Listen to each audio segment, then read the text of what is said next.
Hello all, I welcome you all for our subject web technology.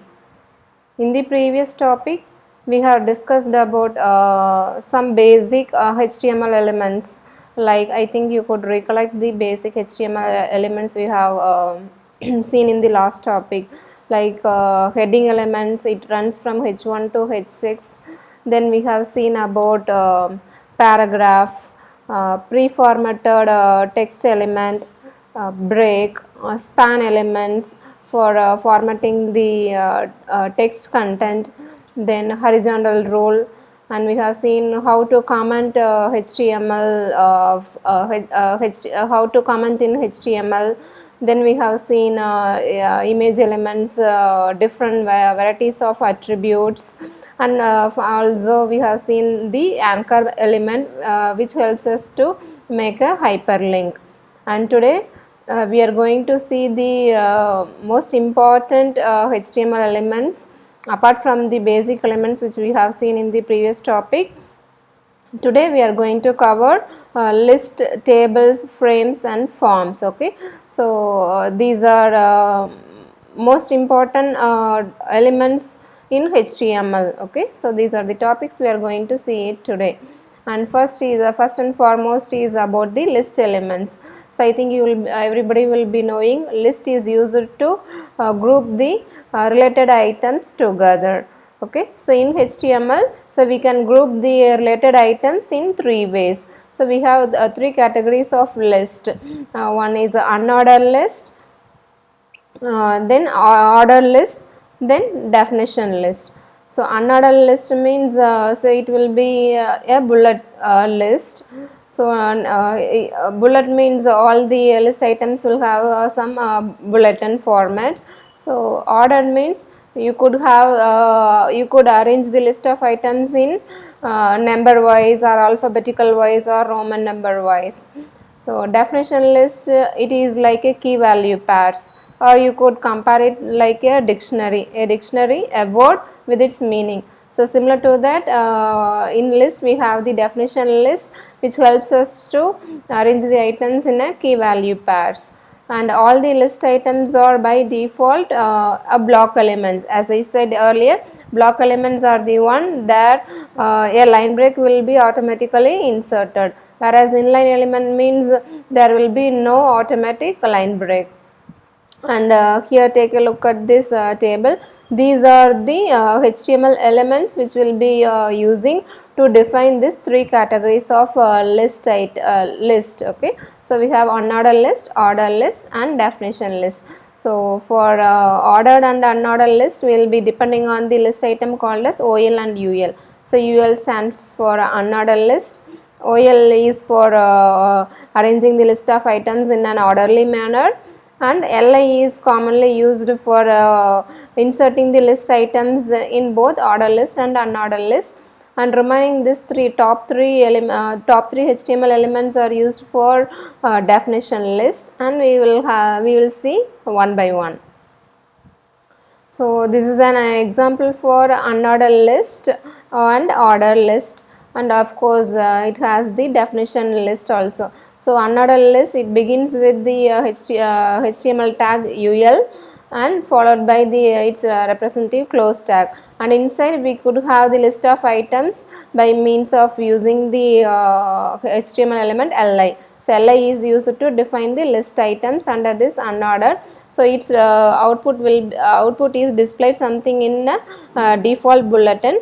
So we can use the style sheet to change this bulletin to be a circle, square or some other shapes also using the style sheets, which we will be covering in the second unit.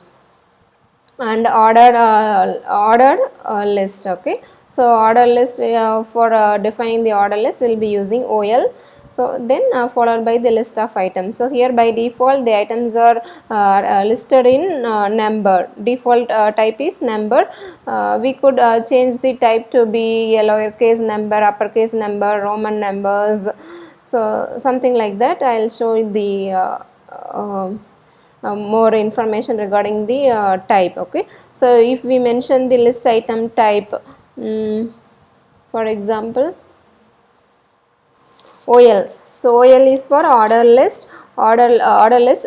Then in that tag we have to mention attribute type is equal to the type of the ordered items. Okay, here it is given as lowercase I, so its output is displayed in a Roman number, lowercase 1 2 3 like this. So similar to that type, we have different categories, different types. So those are nothing but type is equal to A, lowercase a, uppercase a, lowercase Roman numbers, uppercase Roman numbers, and by default this is the numbers. So we could pick up by default if we want the if we want to arrange the items in terms of 1 2 3, no need to mention the type is equal to 1. For the other categories like lowercase and uppercase Roman numbers and letters, we need to mention the type is equal to A or I, like that. Okay, so those are the options available for order list. And this is the last line is the last 4 lines is about defining the list items in terms of key value pairs. Okay, so since it is a definition list, it starts with the HTML element DL, followed by the key value. You will be defining the term using the DT element, followed by the value using DD. Okay, so this is the way of defining the definition list. Okay, and its output is like this. This is the definition list. T, whatever the value we placed in the HTML element T, DT definition term, so it will be acting as a key, and this one DD, so this item will be acting as the definition. Okay, so description of that term. So this is about list. And even we could nest the list like this. So this bulleted list item is a list item because it is in bulleted format, and inside this list item we have further nested the list. So we could achieve this by means of the nested list. The respective coding I have given here, which is very easy to understand. So another list will start with the tag UL, followed by defining the list items using the LI, and inside I have nested one more. Okay, so one more list is present in this list. Okay, so bulleted list item, here we have furthermore list item, then closing that nested list, then coming back to the topmost list items. Okay, so we could nest the list items also. And moving on to the next important HTML element is table. As we all well known that table is used to arrange the elements in rows and column format. Okay, so the rows and column formats. For arranging the items in rows and column formats, we need to depend on the table elements, table HTML elements. Okay, it should the table it should start with the table.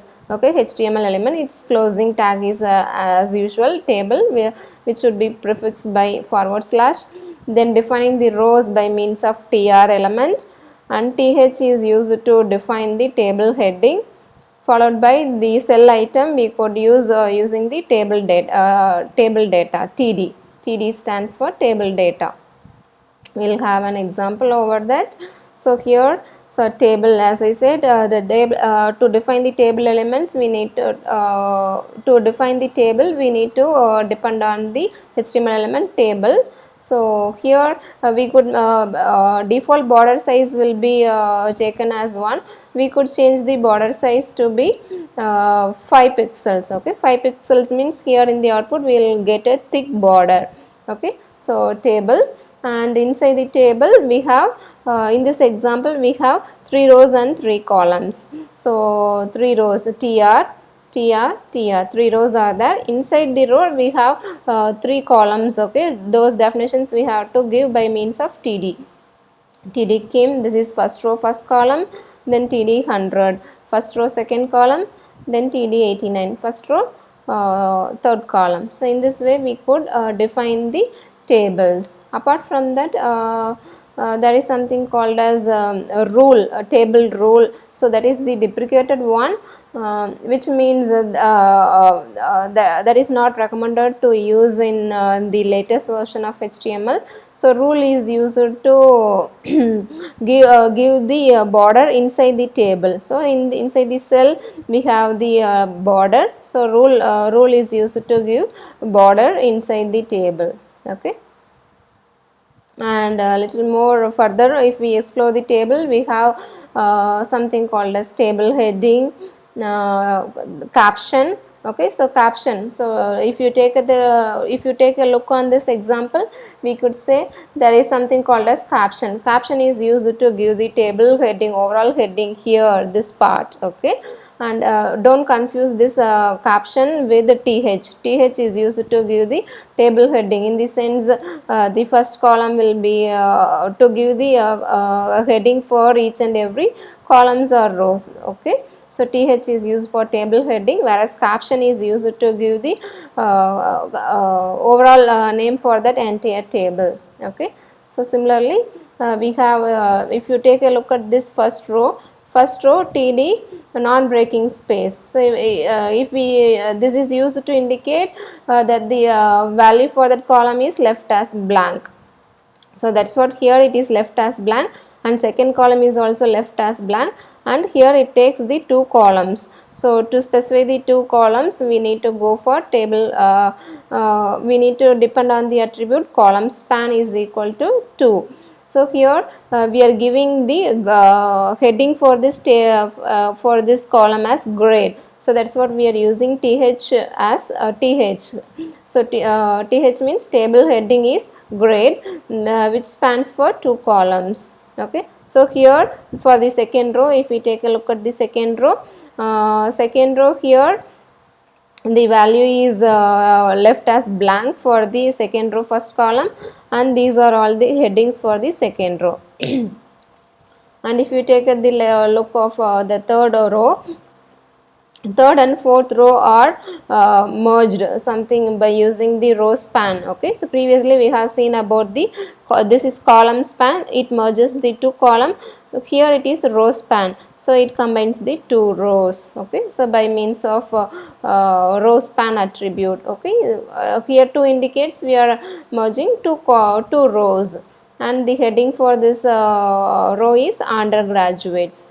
And here the remaining follows the definition for that each and every cell, and followed by the next row. So first row, second row, third row, this is fourth row. So fourth row, so we are not mentioning anything, because the third and fourth row first column is merged. So for to give the value for fourth row second column, so we will straight away go for giving the table data directly. Okay, and for the last row, so this is the heading for the last row, followed by, so these are the table data. Okay, so that's it about the tables. And still we have about some other attributes in tables, like cell spacing and cell padding. Okay, cell spacing is generally is used to give space between the adjacent cells, or space between the cell and the border. So it speaks about this space. Okay, so cell 2 and the border or table are between the cells. These spaces, or we could mention it how many pixels or how many distance we need using the attribute cell spacing. Whereas cell padding is something different from cell spacing. So cell padding is the amount of space between the content of the cell and the cell border. So this is the cell border, and this is the content of the cell. It speaks cell padding speaks about the spacing between the cell content and the cell border. Okay, so we have two more attributes in tables, cell spacing and cell padding. So using that, there is an one example. So you try to execute in your machine. Here I have given the table border as 1. So in the table element, cell spacing and cell padding. So this is nothing but the cell spacing, and this space is nothing but the cell padding. Okay, you can execute this coding, and you can explore the things what's happening for this code. So here inside the row, first only one row, so one row, two columns. So each column takes an image, and whose style is of display block. So display, if you just omit this style attribute and take a look at your execution of this program, and and if you include the style is equal to display block, the display gets varied, because by default image is of inline element, which doesn't which is an inline element. So display block means it overrides that feature. Okay, take a look at this program, and you can explore this. And next, talking about the frame, so frame is it is used to have several browser window in a single browser. Okay, so this is the browser window.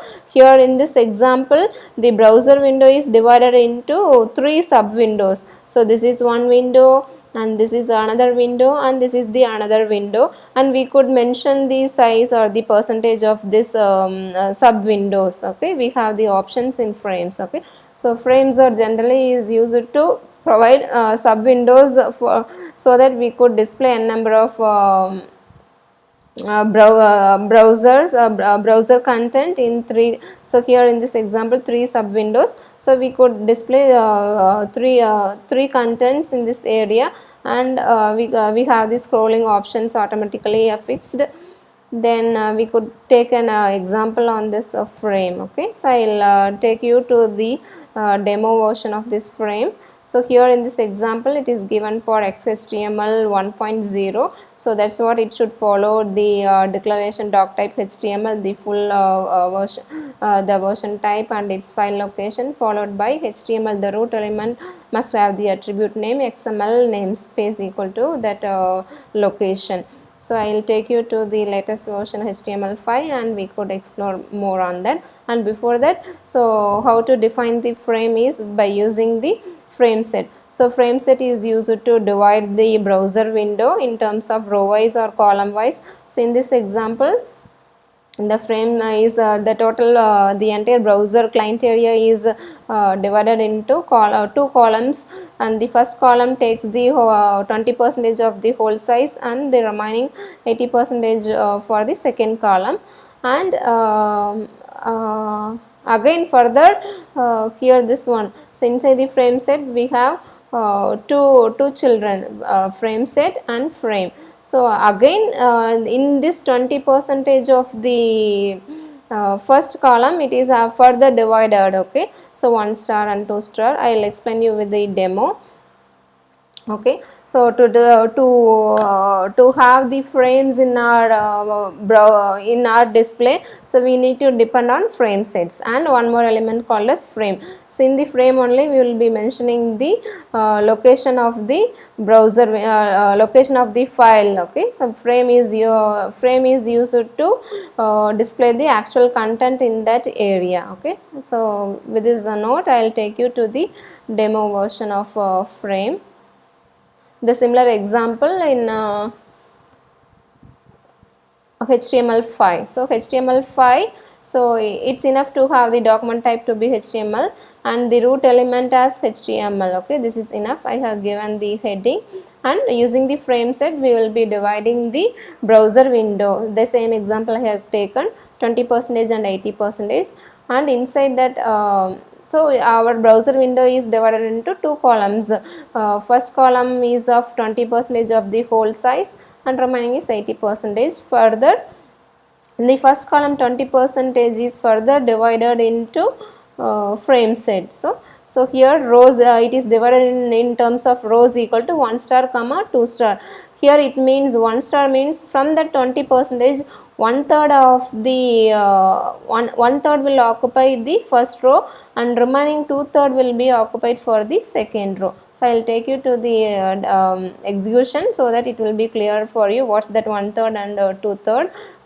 Then so first one third of that, here 20% of column is further divided into two rows. First row will occupy one third of the whole space, and remaining will occupy the second row will occupy the two third of the whole two third of this 20% space. Okay, and in the first and here the frame, so this line, so this line is this line will occupy the first row content browser area, and this one will occupy the second row browser area, and this frame will occupy the remaining 80% of the browser window, second column.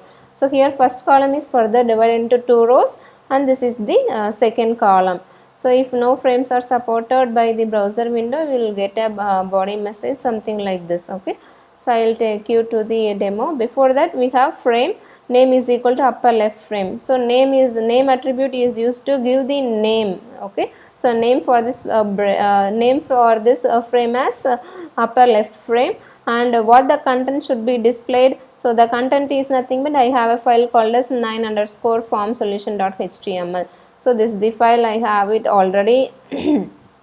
So that will be displayed, and you could mention that using the source attribute of the frame. Okay, so let's have look at this execution.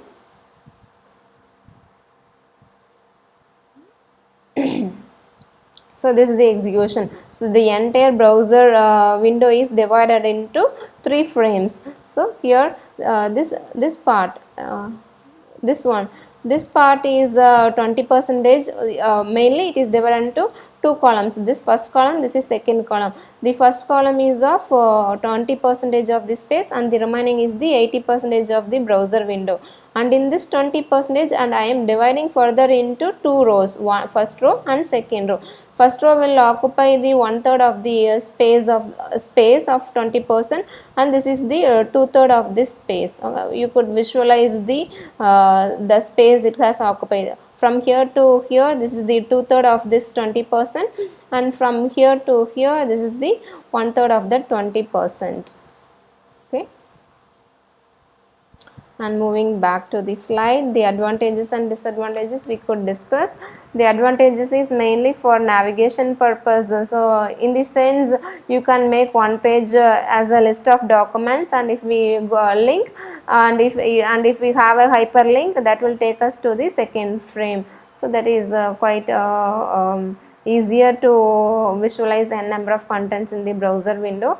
And the disadvantage is there will be a confusion when the user choose the option as print, which window to print. There will be a little confusion. And also, so for the monitor which is of bigger size, it will be okay, but for the mobile phones or smaller gadgets, so that frame windows, if we divide the browser window into a number of frames, so it will be a little it is not that much presentable for the smaller windows. And mostly today, so these frames are not recommended nowadays. So but still for documentation purpose, the frames are still used, but mainly we have moved out of these frames. Okay, this is all about frames. So far we have seen about list, tables and frames, and the most important part in your HTML is forms. Okay, so form is used to collect the data from the user, and it will submit to the server for processing it. So I think everybody might come across accessing the forms of different varieties. Okay, for creating a new Twitter account, for signing up to new email account, or filling out some data and submitting it. While taking online tests, we will be filling out some data and submitting it. Excuse me. So everybody might have come across forms. So here we are going to see how to design those forms. Okay, so for designing the forms, we need to depend on the HTML element called as form. So form, and followed by inside it has the open and close tag. followed by we will be mentioning the controls, form controls. Okay, in form controls like input box, text area, radio button, check box, like that. Okay, so and in the form open element we need to mention at least two attributes called as action and the method. So action attribute and the method. So action, it says what it says means, so when we submit the form where that data should go, so that we need to mention it in the action attribute. And post, it is used for mainly, so in what mode we are posting it. So post, if method, sorry, so if method is equal to post, we are submitting the data. If method is equal to get, means we are going to retrieve the data from the web server. So okay, it takes two values, post and get. Okay, so we will see one by one the form control elements. Okay, so we have something called as, inside the form we can have the text element. Okay, text field, so that will be achieved by means of input type is equal to text, and we have date, color, file and checkbox. So some of the input type, so if we mention the type for the input element as these categories, we will have the control display, the form control display, something like this. Okay, and we will take one simple example. So here it should start with the form. So inside the form we will have the form elements. So here action, so action, as I said, it is used to specify, it is the location where our data has to be sent. Okay, and the method here it is equal to get means we are retrieving the data, whereas post means we will be submitting the data to the server. Okay, uh, yeah, next is HTTP request method. Okay, so they are, it's get and post should be of lower case. Okay, and here div, so div alone is of no purpose, just it is to have the section. Okay, so we can to provide different sections, we will be utilizing the HTML element div. So div is a block element, so similar to span. So span, it is this standalone span won't do anything. So using this span element we could style the text content as we have seen earlier. Similarly, so division, so div is used to make our display in terms of section wise. Okay, so here label is used to just display the label. Here uh, enter your name, I think. So here enter your name, so this text content will be displayed, and here we have the input type is equal to text, and the name for this element is username, and size is equal to 40. So here 40 says about 40 characters. Okay, so this is one input element, so its output is something like this. So enter your name, so here this is the label, and followed by the 40 character size of input type is equal to text. And next we will be moving for one more. So here break we are giving, because these are in terms, these are by default inline, so break will give us a new line, then followed by one more label, give your life story in 100 words, followed by we have this much bigger size of text. Okay, so this is not equal to input type is equal to text, so instead we will be having different element called as text area. So text area will give text in terms of rows and columns, n number of rows and columns. So text area, the name for this label, the name for this element is we can give using the name attribute. Rows, 5 rows, and each row is of 60 characters length. So in this way we could get. So this is the explanation about this input type is equal to text, and the name, size. Input is an empty element, so it means, as we discussed in the earlier topic, so empty element means that doesn't have any close tag. So input is an empty element, And label, we have seen it is used to give some label, some text to this control. Okay, text area. So text area control is for multi-line input, height and width in terms of characters. Okay, so this is of 5 rows and 60 characters. And next we will discuss about the checkbox. Okay, these are all the check boxes. Here checkbox input type is equal to checkbox. Okay, so you could have input type is equal to date, input type is equal to text, input type is equal to color. Here checkbox, and we can name the checkbox. Okay, checkbox comes as a group. Okay, so here it is all the three are in under a group. Check all that apply to you, tall, funny, smart. Okay, these are all grouped under the same name. Any name we could give. Here in this example, box group 1 1 1, so all will share the same group, and its value is equal to tall. So value means when we check this box, what value it should be sent to the server, or what value the server will respond back. Okay, so this is the value means if we click this item, what its respective value. So here the value is tall, funny, smart. Okay, and finally we have the input type as submit. Submit is used to have, so it is used to submit the data. Okay, and its name is equal to do it value. That's it. So here it is about a checkbox, all can share the same common name, and submit button is used to take action by the form. Okay, so form data sent to action URL if button is clicked. So if the button, so input type is equal to button means input type is equal to submit means, so button will be displayed, and by clicking the button, so whatever the data we have selected, that will be sent to the form's action action URL. Okay,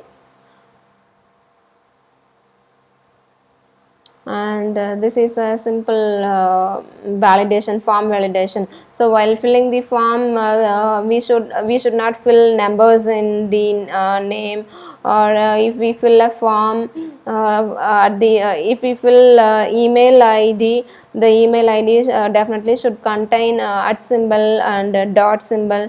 So there are a lot of form validations are there. So here is a simple example. So it's not going to validate each and everything. Instead, so it will mandate the user to fill all the form values. Okay, by using the attribute named as by using the attribute called as required. Okay, so required attribute validates that the input should not be empty. Okay, so while filling while designing the forms, we can mention the attribute simply as required. It means the user must respond to that input element. Okay, so here we are not going to check that email should contain at symbol dot symbol. So we are not checking all those things, just we are checking that it should both email and password should contain a value. So this is one simple validation, and still we can extend that simple validation to complex, like name should not contain numbers, and age should be always number, it should not contain alphabets, something like that. We will go for complex validations of the forms. And after submitting the form, I think here this is get request, because we are here in the form we have discussed about the method is equal to get. So please write it here. So get request. So, and of course post request is also that while submitting the form or while retrieving the data from the server, the form elements value will be passed in the URL, something like this, which we could encrypt it later using some other method. But generally here, so the things which we have discussed so far, the data will be passed in the browser URL, something like this. Okay, the form data will be posted via the URL. and I'll take you a little demo on radio buttons and select. Okay, select is like the menu control. So we have a number of drop down menu, there we could select the items. So I'll straight away take you to the radio button and select demo. So here I have, so we'll concentrate on the body part alone here. So in body, so what's your favorite color? So input type is equal to radio, and the name for this control is favorite color. Value is equal to red. Checked means while executing the this file, by default red will be checked. Okay, so you could use the attribute checked. By default this will be checked. Followed by we have one more radio button named as favorite color under the same group, whose value is orange and pink. So this is about the radio button, and we'll look similarly for the menu control. So for menu drop down menu, we need to depend on the select. Okay, select element, and we could mention the name and the size. Okay, so here it's given as size. Let me omit that size and we'll see what's happening.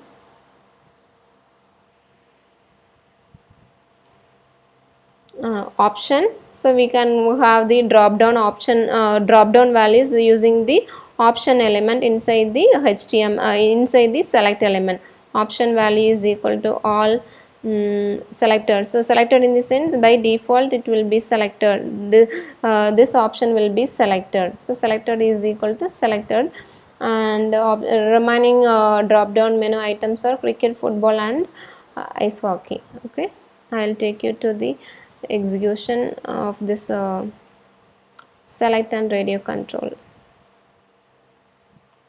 Refresh. So here we go, the output. So what's your favorite color? By default it is checked because we have given checked. Okay, so if I remove this checked, it won't be selected. Refresh it. See here, so it's unchecked now.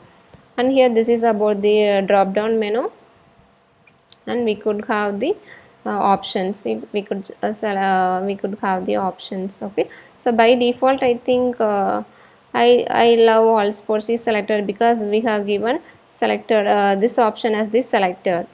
And take a look what will happen if size is equal to 1. Just do it by yourself. And that's it about today's topic, and so I'll leave you a few exercise so that you could do it for your laboratory part. So you come up HTML code for this list of items. So make a note of this page. So this is the heading, and followed by I have the heading of H2 or H3.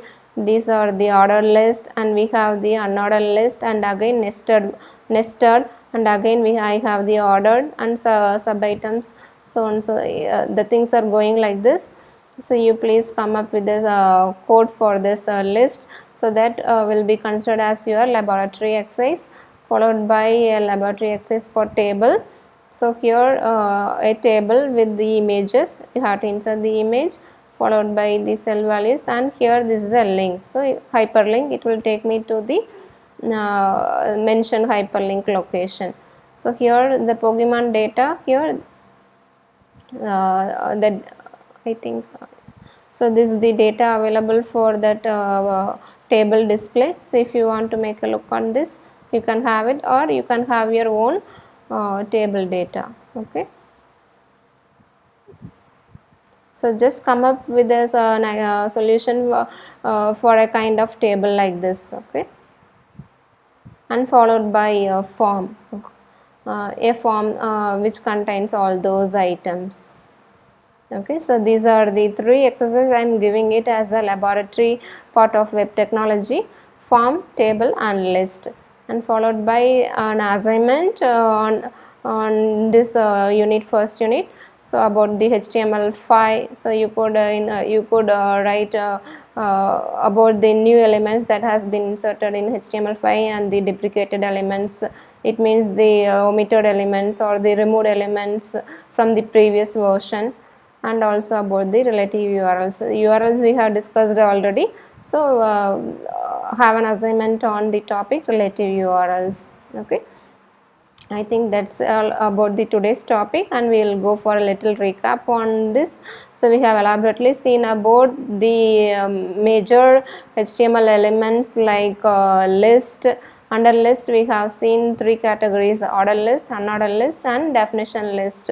Then followed by table and its elements. Then we have seen about cell spacing and cell padding, and we have seen a demo on frames followed by forms. Okay, so with this our first unit is over, and in the next session we will start our second unit.